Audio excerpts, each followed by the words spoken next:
Hello everybody, welcome to my review for Foxcatcher. And before I start, I just want to apologize for my kind of sickly zombie look here. I have been sick for the last few days, but I knew that if I didn't come on here and just tell you guys what I thought about this movie, I'd probably forget. This is a film directed by Bennett Miller, who I think is a very solid and talented director. He's made a lot of good movies in the past, two of them being Moneyball and Capote, which are two movies I greatly admire. And Foxcatcher is another film that he's made that's based on a true story.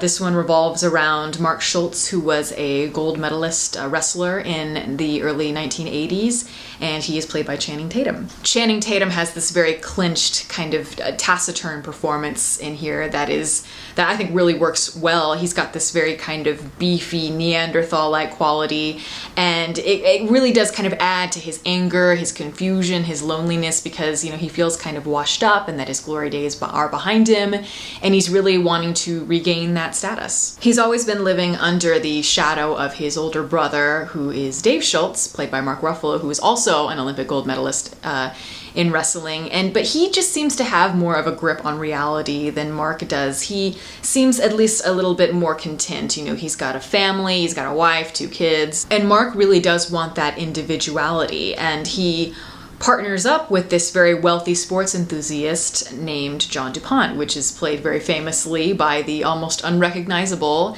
Steve Carell in very heavy prosthetic makeup. Both John and Mark do share a lot of the same ideas about what they think, the American dream is, about winning, returning to our ideals of heroism and patriotism, etc. This film carries a lot of those signature qualities that we have come to know and love from Bennett Miller.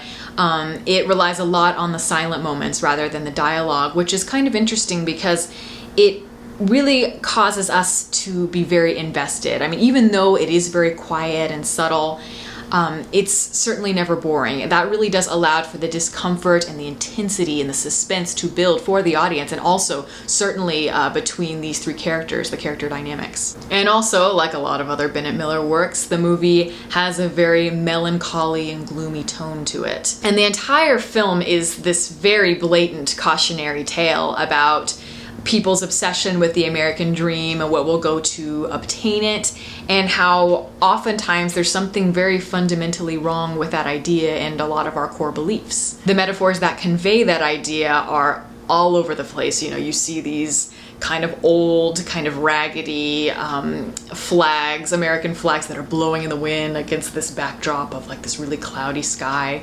You see like a lot of Civil War cannons that are in this very kind of ghostly, foggy landscape, and I could just go on and on. My problem with that, though, with this depiction of the kind of darker American underbelly as opposed to kind of that very superficial, romanticized American dream, is that it feels very dark and lethargic and just kind of one-dimensional. And I don't have a problem with the imagery being at the forefront of the picture, but it's like when the imagery itself is so one-sided, but the characters aren't explored nearly as much as they could have been, the whole movie just feels kind of thin and stilted. And Channing Tatum really surprised me in this movie. I thought he had a lot of really nice acting moments here, but he doesn't have much to work with. The script doesn't give him much other than him being this very brooding, unhappy person who is searching for success and happiness in all the wrong places. And then there's Steve Carell, who I'm trying to think of a way to describe his performance, but it's hilarious. Like, I was smirking the entire time. It's certainly entertaining, I'll give him that. And whenever he's on the screen, I got excited because I couldn't take my eyes off of him and kind of seeing what he was gonna do. But I thought that he really overplayed the part. His depiction of John DuPont is like a cross between Norman Bates from Psycho and Boris Lermontov from The Red Shoes, which is one of my favorite films of all time.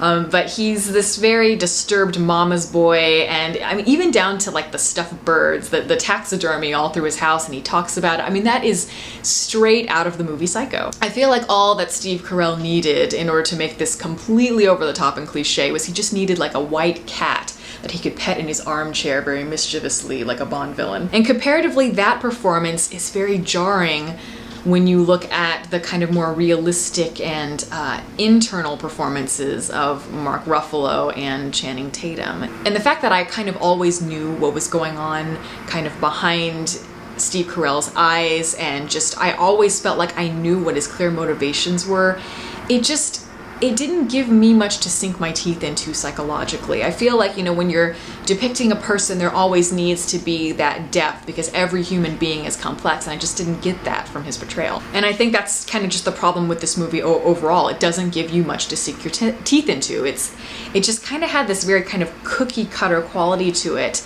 that, to me, knowing other works that Bennett Miller has been involved with and that he's created, it's not worthy of him, and I just don't think that. I think he's capable of a lot more. Had the movie kind of focused maybe more on the why we are so obsessed with these American ideals and the American dream, and had maybe delved into kind of how it divides us as people, and how we all kind of have different ideas and interpretations of what that could be, you know, just based on how the media perceives it, how family can go into play, love, all of these things. I feel like that would have been much more interesting. The relationship between Steve Carell and his mother. I feel like I wanted maybe more of that. But I just don't think that the movie really pushed hard enough to give us those complexities. And it's really unfortunate, because this is a movie that I've actually been looking forward to seeing for quite a while. And I mean, ultimately, I was just kind of very underwhelmed by it. Even though I was entertained by it when I was watching it, the more I think about it, the more I just realize I was just very disappointed in it. And it kills me to say that, but I can't quite recommend it. But, you know, that's how it goes. So that is my review for Foxcatcher. If you would all like to follow me on Twitter, the link is below for that. And if you'd like to like my Facebook page, you can go to the link below for that one as well. And thank you all for listening. Catch you next time.